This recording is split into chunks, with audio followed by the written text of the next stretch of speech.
এবং এই দুইয়ের মধ্যে যা কিছু আছে সব কিছুকে, আল্লাহর অস্তিত্ব ছাড়া বাকি সব কিছুকে যদি একটি পাল্লায় রাখা হয়, একটি হাতে রাখা হয়, আর লা ইলাহা ইল্লাল্লাহ এই বাক্যকে যদি অপর হাতে অপর পাল্লায় রাখা হয়, তাহলে লা ইলাহা ইল্লাল্লাহর পাল্লা ভারী হবে।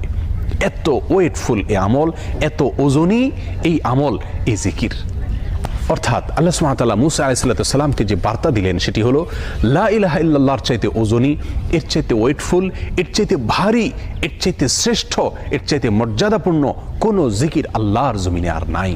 প্রিয় বন্ধুগণ, মুসা আলাইহিস সালামের জন্য সবচেয়ে স্পেশাল দোয়া হিসাবে, সবচেয়ে স্পেশাল জিকির হিসাবে আল্লাহ সুবহানাহু ওয়া তাআলা যে দোয়াটি নির্বাচন করলেন, যেটাকে সবচাইতে ওজনী আমল হিসাবে আল্লাহ সুবহানাহু ওয়া তাআলা স্পষ্টভাবে ব্যক্ত করলেন, সেটি হলো লা ইলাহা ইল্লাল্লাহ। অথচ এই লা ইলাহা ইল্লাল্লাহ এটাকে আমরা খুব সাধারণ একটি জিকির মনে করি, খুব সাধারণ একটি দোয়া মনে করি, আমরা বিশেষ আমল খুঁজে বেড়াই। অথচ